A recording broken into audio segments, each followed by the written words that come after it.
County in West Central Florida, northwestern Pinellas County in West Central Florida, northwestern Hillsborough County in West Central Florida, until 11:30 a.m.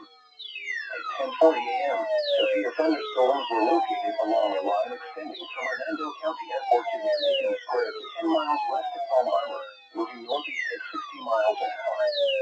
Hazard, 60 miles an hour wind gusts and penny-sized hail. Source, radar indicated. Impact, expects damage to roofs, siding, and trees.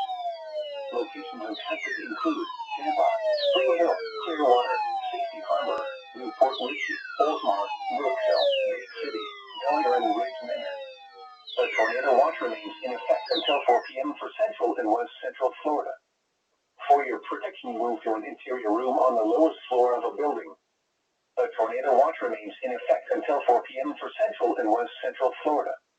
Repeating, a severe thunderstorm warning has been issued until 11:30 a.m. for the following counties in Florida: Hillsborough, Pasco, and Pinellas.